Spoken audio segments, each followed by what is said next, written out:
Hi,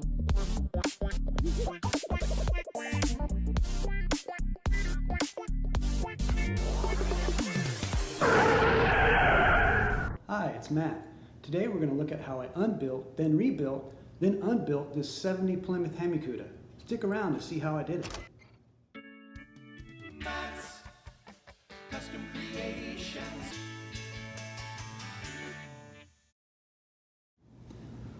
Many of you may have seen the shorts I prepared for this 70/71 Plymouth Hemicuda. Some features to note is one that is done in Plum Crazy, which is my favorite color.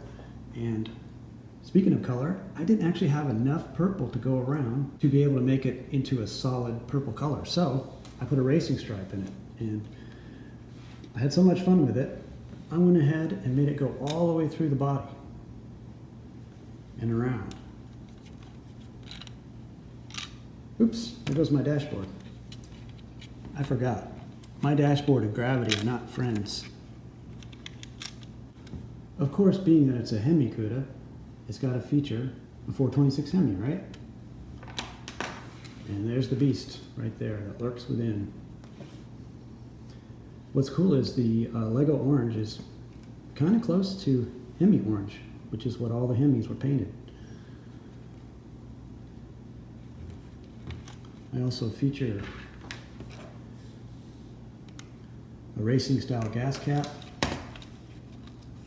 There's the back end.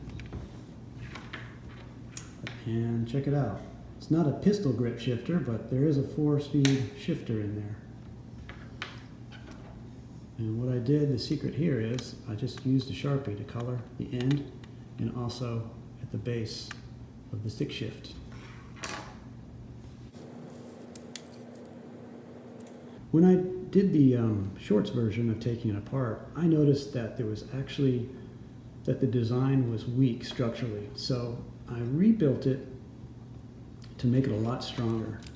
This front end is really sturdy. Before, if you just looked at it funny, it would pop out of alignment. So anyway, let's get started. First is the windshield, which is set kind of down into the body. Now, something else I want to point out is somewhere in between building it last time and building it this time, I misplaced some of these flat purple pieces, and I just can't find them. I don't have many purple pieces at all. The amount of pieces I have would fit in a box about this size. Anyway, with the windshield, pull that off.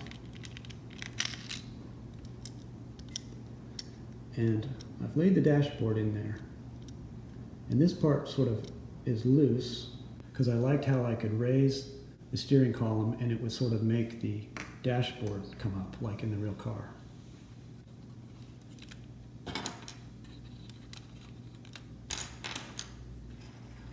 You get a better shot of the grille. Now I say this could be a 70 or a 71.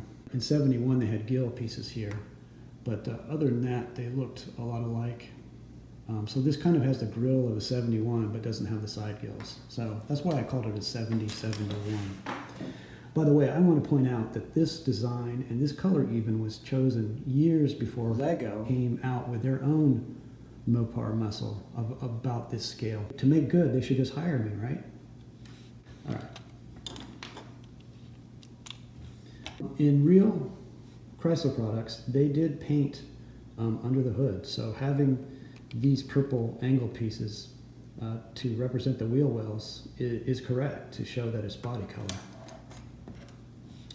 Also, the way I have the engine set up, it works really nicely with the real Hemi engine because they had spark plugs that went into the center, the top of the center of each piston.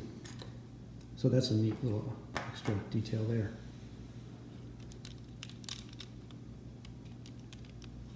I really did build this better this time.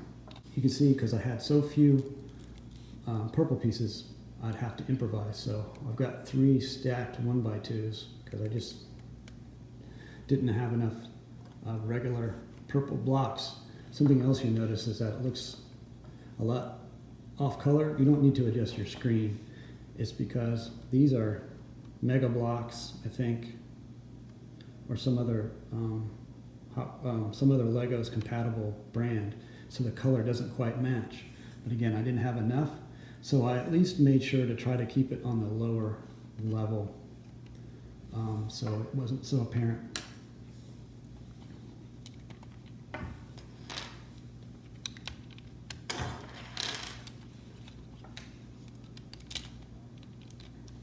See if I can get this whole front end off.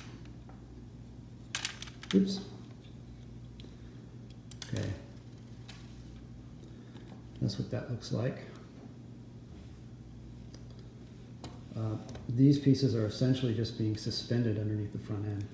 I'm going to take the radiator off so you can see the secret as to how I set up the angling of the engine banks. And the carburetor is just sitting down in there in the top. So I did that.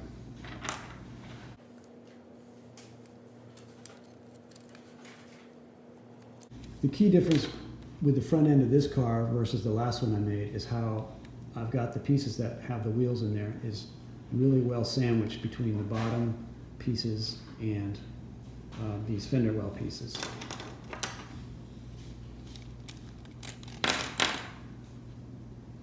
I took off the front wheel and inner apron along with the engine in one shot. That's not too bad. These are essentially the same pieces, just oriented opposite each other. You can see a little bit of the interior. Front seats actually recline.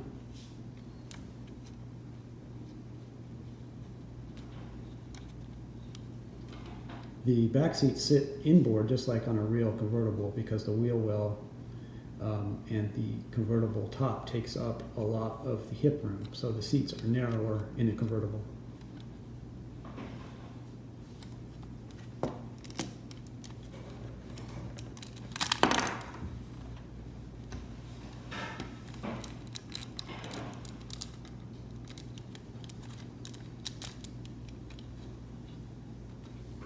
Okay, that's a big chunk there.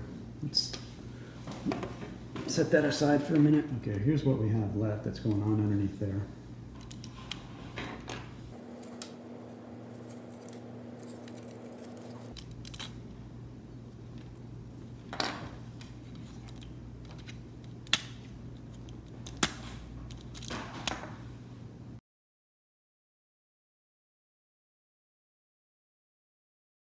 So tucked away under here are these type of pieces to mount the back wheels on.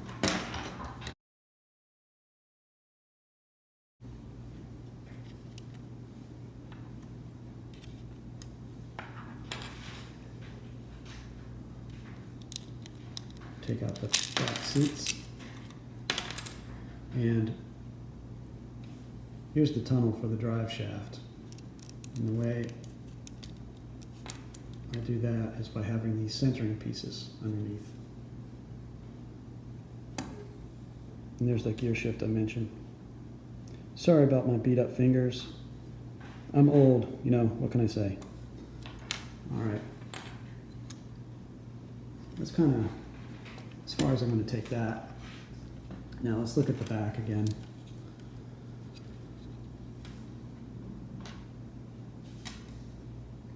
Ideally, I wouldn't have these panels, these pieces so thick. And overall, I actually would have expanded the width of the car because it's a little bit too narrow to scale. Take a look here at how this compares with this 70 Challenger. So if we remove this, you can see that's how I set up. Oh, and there it goes.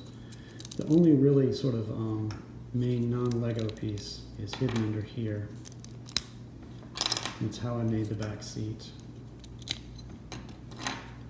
And it's a piece by Kobe. Hashtag, please sponsor me. And this just comes down at an angle and it looks really nice to make back seats with. Oh, one last thing is the hood. And this is really kind of built on a prayer. It's kind of flimsy, but it works. And if this video works for you, please like, share, and subscribe. Thanks a lot, y'all. Bye.